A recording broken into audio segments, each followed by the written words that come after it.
ताई नमस्कार. नमस्कार. थोडासा तुमचा परिचय आम्हाला. मी चंदाताई गाडगे, सारिका पवार महिला पतसंस्था आहे. त्या पतसंस्थेची मी 2006 पासून संस्थापक अध्यक्ष आहे. आता तुमचं हे निमगाव सावगाव खरं तर विधानसभेच्या निवडणुका लागल्यात. आपण पाहतोय आता सगळीकडे वारं वाहतंय. जो तो आपापल्या परीनं प्रचार करतोय किंवा जो तो आपापल्या परीनं फिरतोय. अनेक उमेदवारांची नावं समोर येत आहेत. तुमच्या ह्या परिसरामध्ये काय चर्चा होते? तुमच्या सगळ्यांच्या मनामध्ये नेमकं विधानसभेच्या निमित्तानं काय आहे? कोण आमदार झालं तर ह्या तालुक्याचं भलं होईल किंवा या तालुक्यात हा तालुका पुढे न्यायला मदत होईल? काय सगळे एकंदरीत परिस्थिती, एक महिला म्हणून तुम्हाला काय वाटतं या सगळ्या संदर्भात? आता तालुक्याचा अभ्यास करायला काही फारशी मी बाहेर नाही पडले कधी. ह्या निमगाव गावामध्येच 30 वर्ष राजकारणामध्ये पांडुरंग पवार यांच्यासोबत मी काम केलेलं आहे. आणि हे पंचक्रोशीत जग जाहीर आहे की तो पक्ष सोडून मी कधीही कुठेही गेले नाही, का डोकूनसुद्धा आम्ही पाहिलं नाही. किंवा एखाद्या व्यक्तीशी जर ह्या आत्ता ते अजित पवार गटाकडे गेले, तो गट एकत्र असताना त्या गटाशी जर कुठं काही थोडंफार जरी वाकड्या नजरेने कुणी पाहिलं तरी आम्ही त्या मळ्याशी सुद्धा बोलायचं टाकून दिलंय. आणि हा जिवंत अनुभव आमचा इथला राहिलेला आहे निमगाव सावामधला. आता राहिला प्रश्न कुठं पुढं कोण होईल किंवा काय या संदर्भात तुम्ही विचारताय, तर आता राजकारणाचं तुम्ही पाहताय काय परिस्थिती झालेली इथे. पण ज्यावेळी मी 30 वर्ष इथं काम केलं त्यांच्यासोबत आणि माझं एक छोटंसं काम निघलं माझ्या जागेच्या संदर्भातलं. मी सरकारी मोजणी टाकली, महसूल विभागाने माझी मोजणी करून दिली आणि मोजणी करून दिल्यानंतर माझी 1 गुंठा जागा दुसऱ्याच्या जागेमध्ये निघली आणि माझं 30 वर्षातलं हे पहिलं काम होतं. तर जागा 1 गुंठा दुसऱ्याच्या जागेत निघली म्हटल्यानंतर माझा कधी कुठं वाद नाही, काय नाही. जायचं कुठं मग? नेता कोण आपला? पांडुरंग पवार, त्यांच्याकडे गेले मी. तिथे 1दा 2दा 3दा 4दा गेले. साहेबांना विनवण्या केल्या, त्यांना सांगितलं की साहेब असं असं माझं घराशेजारी झाले, ग्रामपंचायत आपल्या पक्षाची आहे आणि यात तुम्ही मला सहकार्य करावं. काय वाटलं साहेबांना माहीत नाही की हे दावणीलाच बांधलेली कायम, हे कुठं जाणारच नाही या उद्देशाने की काय. त्यांनी दुर्लक्षच केलं माझ्याकडं. आणि मी सांगितले म्हणले सरपंचाला, सरपंच काय माझं ऐकत नाही. ते म्हणलं साहेब असं कसं सरपंच तुमचं ऐकत नाही? ज्या पक्षाचा तुमचा सरपंच आहे, जे गाव आपलं आहे, जिथं सत्ता तुमची आहे, त्या पक्षाचं काम मी गेली 30 वर्ष करते. माझं कधीही कुठलंही काम तुमच्याकडे निघलं नाही. एक छोटंसं काम घेऊन आले मी आणि तुम्ही म्हणताय सरपंच माझं ऐकत नाही, मी काय केलं पाहिजे? मग म्हटलं मी समोरासमोर ही गोष्ट कधीही कुठेही खरे करून देईन. मी जो शब्द बोलते तो खूप विचारपूर्वक काळजीपूर्वक बोलते. तर एक महिला म्हणून माझ्यासमोर मग आशाताई बुचकेंचं नाव आलं. मी कधीही त्यांना भेटलेली नाही, पाहिलेलं नाही. मी विचारलं त्यांना, साहेबांना म्हटलं पांडुरंग पवारांना की साहेब मग जाऊ का बुचकेताईंकडं? तुमचं गाव, तुमची ग्रामपंचायत, तरी काय तुमच्याच्याने माझा प्रश्न सुटत नाही. आणि प्रश्न तर खूप छोटा आहे. अगदी 4 भिंतीच्या आत सरपंचाला आणि मला घेतलं तुम्ही तरी प्रश्न मिटू शकतो. तुम्ही 2 कानाखाली द्या, आमचा पण प्रश्न मिटवण्यासारखा आहे हे. तरी तुम्ही म्हणताय की सरपंच माझं ऐकत नाही. ठीक आहे, तुमच्या काय मनात असेल ते मला माहीत नाही, पण मग मी जाते बुचकेताईंकडं. तर जा म्हटले तुम्हाला जायचंय तर. शाबास ते म्हटल्यानंतर कुणाशी ओळख नाही, काय नाही काय नाही. ताईंचा दौरा योगायोगाने नेमका नळावणे गावामध्ये काहीतरी कार्यक्रम होता तिथे सप्त्याच्या निमित्ताने. ताई तिथे येणार होत्या. तर मी आपली ना माझ्या मिस्टरांना घेऊन त्या मागे मागे मागे गाडीच्या, ताई मला ओळखतच नाही कधी, नळावण्यात भेटले. ताई म्हटलं या बेल्यात. परत ताईंची गाडी पुढून यायला आणि मी गाडीच्या पुढे उभी. ताई मला तुम्हाला भेटायचंय. ताईंनी मला 3-4 वेळा पाहिलं 1-2 तासामध्ये की ही पोरगी सारखी ती गाडीच्या पुढे उभी राहती, नक्की काय? आणि मग त्या गाडीतून उतरल्या बेल्लामध्ये. मला म्हटलं एक काम कर, तू आळेफाट्याला ये. मी ताईंना स्पष्टच बोलले तिथं. म्हटलं ताई मी कधीही तुमचं काम केलेलं नाही. उगीच खोटं नाटं सांगून मी तुम्हाला काहीतरी आमिष दाखवायचं ते चुकीचं आहे. म्हटलं ताई मी कधीही तुमचं काम केलेलं आहे. मी राष्ट्रवादी काँग्रेस पक्षाची कार्यकर्ती, गेली 30 वर्ष पांडुरंग पवारांसोबत काम केलेलं आहे. पण माझं काम एकताही होत नाही ते आणि माझ्यावर खूप दबाव येतोय. म्हटलं या गोष्टीसाठी ग्रामपंचायतकडून येतोय, पोलीस स्टेशनकडून येतोय. काय केलं पाहिजे यासाठी? आळेफाट्यावर एका पतसंस्थेचं उद्घाटन होतं. ताईंनी ते 5 मिनिटात उद्घाटन उरकलं आणि मला तिथे घेतलं, बसल्या. खूप काळजीपूर्वक ते डॉक्युमेंट पाहिले त्यांनी. काळजीपूर्वक डॉक्युमेंट पाहिल्यानंतर मला म्हटलं तुला जर उद्या वेळ असेल तरी ये तू जुन्नरला. मग मी दुसऱ्या दिवशी सकाळी जुन्नरला गेले.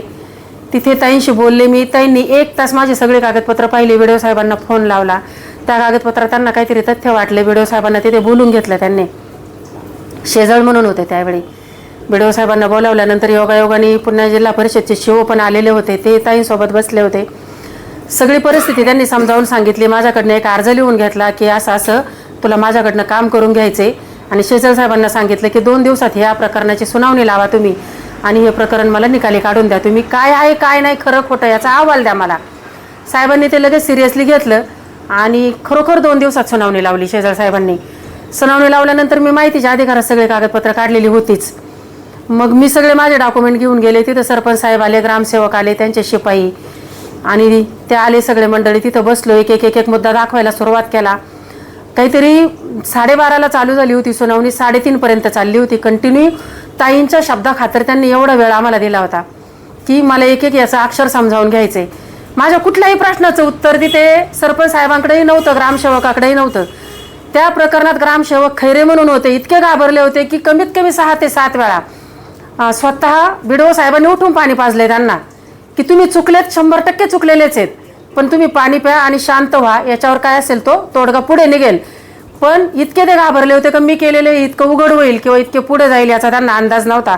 आणि हे मी खूप अभिमानाने सांगते की माझ्या आयुष्यातला तो पहिला प्रसंग होता की खरोखर त्या महिलेने इतकी ताकद लावून, कुठलीही ओळख नसताना, एका विरोधी पक्षाची महिला माझ्याकडे आलेली असताना सुद्धा इतक्या तातडीची मदत मला दिली.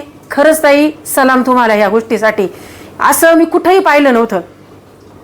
आणि मग शेजाळ साहेबांनी सुनावणी घेतली, सगळं छानपैकी त्यांनी ते म्हटले अहवाल 2 दिवसात ताई तुम्हाला देऊन टाकतो, जे आहे ते सत्य. ग्रामसेवकांनी तिथे त्यांची कबूल मान्य केली. सरपंच साहेब तिथेही काही बोलले नाहीत. अर्थात 1 वर्षभर मी अगोदरही त्यांना फोन करत होते, त्यांनी कधीही इथं स्पॉट व्हिजिट दिली नाही किंवा मला काही सहकार्याची भावना दिसली नाही. मी कुणावर विनाकारण निंदा नालच ते करणार नाही. माझे या मॅटरमध्ये आज 3-4 लाख रुपये विनाकारण गेलेत, मला फक्त यांचं सहकार्य न मिळाल्यामुळं. तेवढं झाल्यानंतर माझ्या घरी कुणी कुत्रही तोपर्यंत आलं नव्हतं, का मला विचारलं सुद्धा नव्हतं तुझं कसं चाललंय, तू एवढे फोन करते का, तू माझ्या घरी 4 वेळा आली, पुढे काय करायचं काय नाही. पण ज्यावेळी तिथे कळलं त्यांना की सुनावणी झाली आणि हा प्रश्न पुढे लगेच आयुक्तांपर्यंत जाणार आहे 15 दिवसाच्या आतमध्ये, लगेच संध्याकाळी माझ्या घरी मीटिंग बसली.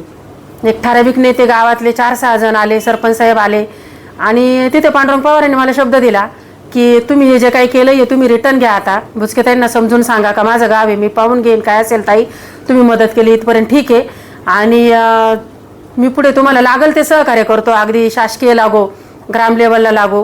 ह्या सर्व गोष्टी त्यांनी माझ्यासमोर तिथं सरपंचाला झापलं. पण शेवटी आपण सर्वसामान्य माणूस किती केलं तर आपण काय असं मुरब्बी राजकारणी नाही, तेव्हा मग आपण लगेच ते छक्केपंजे खेळू शकतो.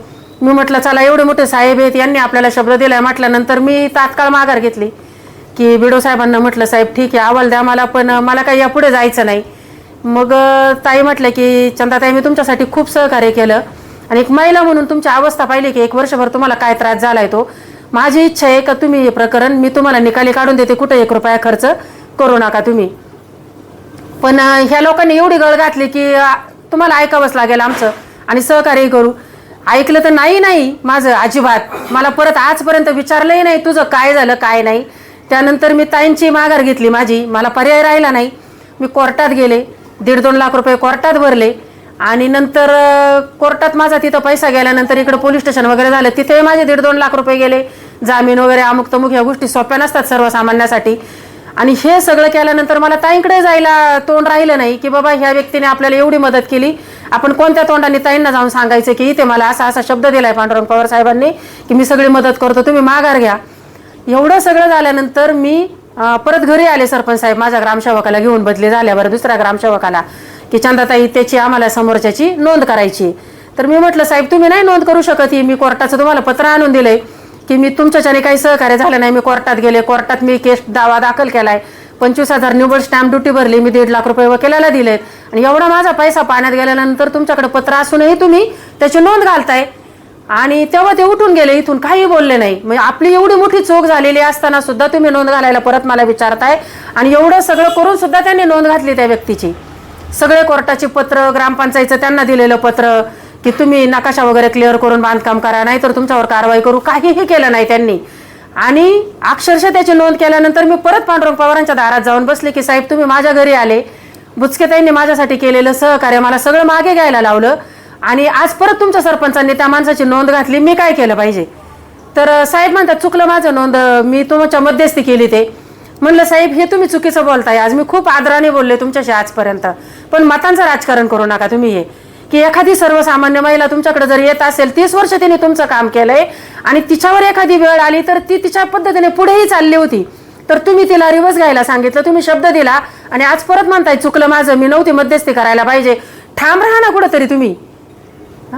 मतांचं राजकारण बंद करा आणि हे फक्त तुम्ही मोठाले कामं करून सर्वसामान्यांचा विचार तुम्हाला करायचा नसेल. तुम्ही पुन्हा आशाताईंकडे गेले का त्या प्रकरणात? कशी जाऊ मी आशाताईंकडे त्या प्रकरणामध्ये? जर त्या व्यक्तीने, मी दुसऱ्या पक्षाची असूनही मला एवढी मदत केली, एका शब्दाने सुद्धा ताई मला म्हटल्या नाहीत आजपर्यंत सुद्धा की मी तुला एवढी मदत केली किंवा तू आली माझ्याकडे तर तू कमीत कमी माझं काम करशील का, हा सुद्धा शब्द नाही. त्यांची तुलना मी कुठं करू आणि कोणत्या मी त्यांच्याकडे जाऊ तोंडाने ह्या गोष्टीसाठी? म्हणजे इतक्या महान त्या व्यक्तीला मी कोणत्या शब्दाने त्यांना बोलू की ताई हे माझं अर्धवट काम यांनी परत रिवर्स घेतलंय, तुम्ही परत ते पूर्ण करा. मला कितपत योग्य दिसेल ते. पण फक्त धोका मिळाला मला इथे आणि माझ्याकडे सगळे डॉक्युमेंट आहेत आज माहितीच्या अधिकारामध्ये. मी वेळ आली की ती दाखवणारच आहे, जेव्हा मला कधी वेळ येईल तेव्हा, कारण माझा पैसा गेलेला आहे आणि माहितीच्या अधिकारातली कुठलीही खोटी कागदपत्र नसतात. या सगळ्या प्रकरणानंतर तुम्ही आता तुर्तच कोणत्या पक्षात आहात? तुर्तास नाही, मी पहिल्यापासून राष्ट्रवादी काँग्रेस पक्षाचं काम केलेलं आहे, शरदचंद्र पवार गटाचं. आणि ज्यांच्या सोबत काम केलं ते सोडून आम्हाला बाजूला गेलेत अजित पवार गटाकडे. आम्ही आहे तिथंच आहोत. मग आता पुढची भूमिका काय? म्हणजे आता महायुती महाविकास आघाडी अशी जी लढत होते, आता तुम्ही तुतारीच्या पक्षाचं काम करताय असं तुम्ही म्हणताय. आता त्या पक्षाची उमेदवारी पुढच्या 2 दिवसात डिक्लेअर होईल. झाली भारतीय डिक्लेअर. जनता पार्टी आशाताईंना तिकीट देईल का नाही तेही अजून डिक्लेअर नाही. ह्या सगळ्या गोष्टी डिक्लेअर होतील. आता तुम्ही ताईंबद्दल, आता ठीक आहे तुम्हाला तो अनुभव आला त्यानिमित्ताने तुम्ही भरभरून बोलताय, पण आता तुम्ही एका पक्षात आहात, तुमची नेमकी भूमिका काय राहणार आहे आता भविष्यात? काय झालं, मी पहिल्यापासून, मला राजकारण कळत नव्हतं तेव्हापासून मी राष्ट्रवादी काँग्रेस पक्षात राहिलेली आहे. म्हणजे आत्ताच्या शरदचंद्र पवार गटामध्ये हे जे काही सर्कल आहे आमचं हे सगळं एकत्र आलेलं. आणि त्याच्यामुळं आत्ता बघा इथे 2586 मतदान झाले निमगाव सावा गावामध्ये. मी काउंटिंगलाही होते आपल्या पूर्ण मतदारसंघाच्या. तर ते एक वारं होतं त्यावेळी. कुठेही असं झालं नाही की अजित पवार गटाला एखाद्या बूथवर 2 मतं एक्स्ट्रा पडलेत. सगळीकडे ते मायनस होते, सगळीकडे तुतारीवर मतदान झालं गेलं. आणि पहिल्यापासून मी तिथं राहिले त्यामुळे मी त्यांचं काम आज नक्कीच करते. पण मी जनतेला नक्कीच हे आवाहन करील की एक महिला म्हणून जर कधी त्यांना संधी दिली आणि जर ताई निवडून आल्या तर जशी माझी अवस्था झाली किंवा इतर कुणाचीही झाली नाही एखाद्या पीडित महिलेची, गोरगरिबाची, तर 100% ताई तिच्या पाठीशी उभ्या राहतील एवढं मी खात्रीला एक सांगते. बरं, आता ह्या प्रकरणात परत पुन्हा आशाताईंना भेटून त्याच्यात काही निकाल लावून घ्यावा अशी काय अपेक्षा वाटतं मला बरं का. पण ज्यावेळी एखाद्या व्यक्तीने आपल्याला एवढी मोठी साथ दिली ना तिथे जायला मला तोंड राहिलं नाही. ते लोकप्रतिनिधी आहे, जनतेला मदत करणं त्यांचं कामच आहे. ते काय आणि हे मुरब्बी राजकारणी असल्यामुळे यांनी बरोबर हाताळलं गेलं आम्हाला की पुढेही जाऊ दिलं, पळता येतं पळा, तुम्ही कुठपर्यंत जाणार आहे आणि परत रिवर्स कसं घ्यायचं तेही ठरवलं. आणि आजही तुम्ही शब्द पलटावता, याचा अर्थ तुम्ही 30 वर्ष आमचा वापर करून घेतला. हे जगातलं पंचक्रोशीतलं कुणी सांगेल का 30 वर्ष पायाला कुरप होईपर्यंत आणि नाळावना पेमदाऱ्यापासून या मतदारसंघामध्ये घर टू घर फिरून प्रचार केलाय 6 टर्मला. आणि आज तुम्ही म्हणताय जा बुचकेताईंकडे, याचाही अर्थ मला उमगलेला नाहीच आहे ना अजून. आता काय जायचं का बुचकेताईंकडे? जाऊ शकते मी. त्या आता एकदा गेले म्हटल्यानंतर ताई हे बघा, एकदा घराच्या बाहेर पाऊल टाकायला अवघड जातं, पण ते पाऊल एकदा बाहेर पडलं ना तर यांनी गृहीत धरलेली गोष्ट तिथं संपलेलीच आहे ना. म्हणजे आता आम्ही जाऊ शकतो. तुतारीला 1081चं लीड आहे ना भूतो न भविष्यती. हे पहिल्यांदा निमगाव सावा गावामध्ये उघडलंय. तुम्ही एकीकडे तुतारीचं लीड सांगता किंवा तुतारीचं कौतुक करता, पण तुम्ही हे पण आव्हान करता की ताईंना सगळ्यांनी सांगा. ताई वागल्यात तशा माझ्या बरोबर, मला जगाचं माहित नाही, ताईंचा मला फारसा अनुभव नाही, पण जे माझ्या बरोबर घडलंय एक व्यक्ती म्हणून त्या 100% कुणालाही मदत करू शकतात हे मी तितकंच सांगेल. आणि तुतारी बरोबर पहिल्यापासून एकनिष्ठ राहिले म्हणून मी तुतारीचंही कौतुक केलंय. आता तुम्हाला ताईंचा एक अनुभव आलाय, चला या निमित्ताने एक प्रश्न विचारतो की तुम्हाला ताईंचा एक असा अनुभव आलाय, जर ती व्यक्ती आमदारकीच्या पदावर बसली तर काय चित्र बदलू शकतं, तुम्हाला काय वाटतं? खरंच प्रशासन सरळ करतील ताई. हा जो काही अनागोंदी भ्रष्टाचार चाललाय ना तालुक्यामध्ये की महसूल किंवा प्रत्येकच विभागात म्हणेन मी, सगळीकडे ते कारभार चालल्याशिवाय कुणीही पुढे जात नाही. आणि माझा स्वतः सर्वसामान्याला तर पुढेच जाता येत नाही, पण त्यांची ताकद जर मिळाली ना तर ते प्रशासकीय लोक सुद्धा म्हणजे असे घाबरतात. मी स्वतःच्या डोळ्यांनी पाहिले हातांचा वचक त्या लोकांच्या वरती. आणि जर कधी त्या आमदार झाल्या तर खरंच हे सर्वसामान्य समाजाला न्याय मिळेल असंही वाटतं. म्हणजे मी माझं स्पष्ट मत मांडले. मी तुतारीचं काम करते म्हणून ताईंबद्दल वाईट बोलायचं किंवा पांडुरंग पवारांबद्दल वाईट बोलायचं अजिबात नाही. जे माझ्या बरोबर घडलंय तेच घडलंय, मी तेच सत्यच बोलेल. उद्या 100 माणसात उद्या एखाद्या स्टेजवरही बोलायची वेळ आली तरी मी तेच सांगेन. तुमची ताईंवर भावना आहे? 100% आहे. धन्यवाद.